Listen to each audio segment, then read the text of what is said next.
Bonjour, bienvenue dans cette 8e partie de cette série de vidéos dédiée au régulateur de tension. Dans celle-ci, on va analyser un circuit permettant d'augmenter le courant de sortie d'un régulateur linéaire intégré. Afin d'augmenter le courant de sortie d'un régulateur linéaire, dans le cas ici un 7805, on va ajouter à ce circuit une résistance R1 et un transistor PNP Q1 ici. La régulation de la tension de sortie sera assurée par le régulateur linéaire intégré. Celui-ci, grâce à son circuit interne, va permettre cette régulation.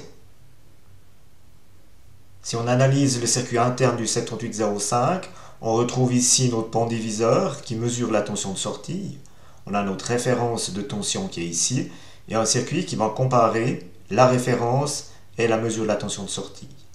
Et ensuite, en fonction de l'erreur, ce circuit va agir sur l'élément série qui se trouve ici.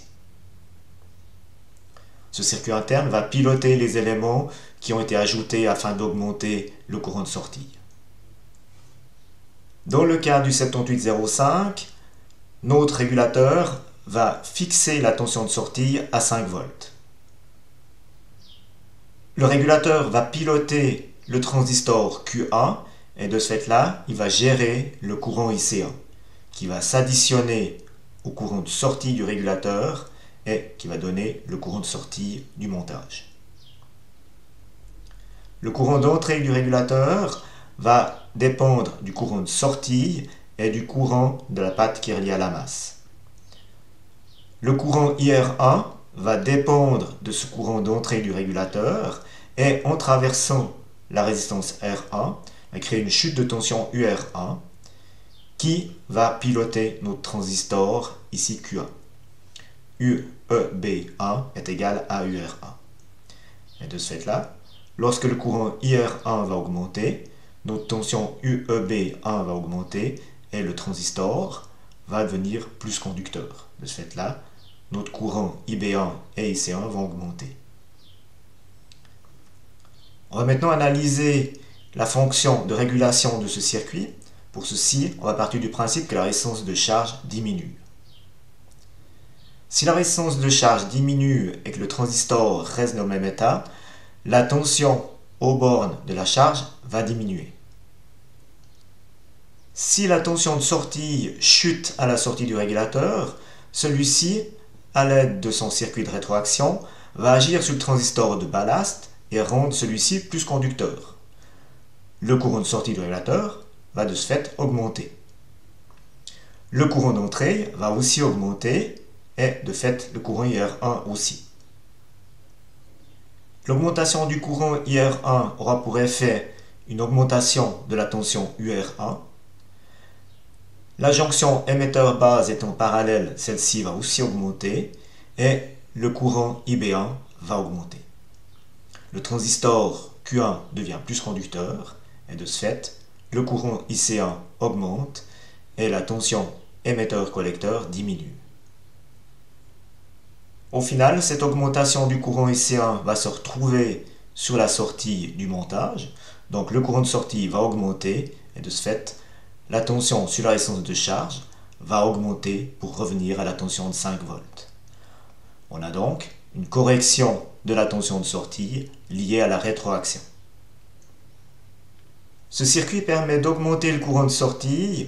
Par contre, on ne bénéficie plus des protections contre les surintensités internes au 7805. Pour ceci, il va falloir modifier ce circuit.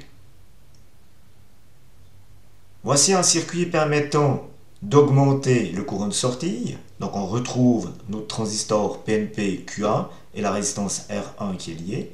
Et on a ces deux éléments supplémentaires, cette résistance R2 et ce transistor PNP Q2. C'est ces deux éléments qui vont permettre de limiter le courant. Le courant de collecteur de notre transistor Q1 est égal au courant qui traverse la résistance R2 moins le courant IB1. Selon le gain du transistor, on peut négliger ce courant IB1 et partir du principe que IC1 est égal à IR2. Le courant de sortie est égal au courant de collecteur du transistor Q1 plus le courant de sortie du régulateur. Ce courant de sortie étant normalement assez faible par rapport au courant IC1, on peut admettre que le courant de sortie est environ égal à IC1. De ce fait-là, I sortie est environ égal à IR2. Le transistor Q2 ajouté au circuit étudié précédemment va permettre, lorsqu'il conduit, de faire chuter la tension émetteur-base du transistor Q1 et ainsi limiter le courant de sortie. Le transistor Q2 va se mettre à conduire lorsque sa tension émetteur-base atteint environ 0,7 volts. Celle-ci dépend de la tension IR2 qui dépend du courant IR2. Lorsque le courant IR2 est assez élevé, la tension IR2 va atteindre environ 0,7 volts et de ce fait-là, le transistor Q2 se met à conduire. Ceci aura pour effet de faire chuter la tension émetteur-base du transistor Q1 et ainsi de le rendre moins conducteur et limiter le courant de sortie. Afin de calculer la tension de sortie maximum de ce circuit, on va prendre la tension émetteur-base du transistor Q2 qui permet la conduction, donc environ 0,7 volts, et la diviser par la résistance R2. Ceci met un terme à cette vidéo. Dans la vidéo suivante, on s'intéressera au régulateur de tension parallèle. Je vous remercie de votre attention et je vous souhaite une bonne journée. Au revoir.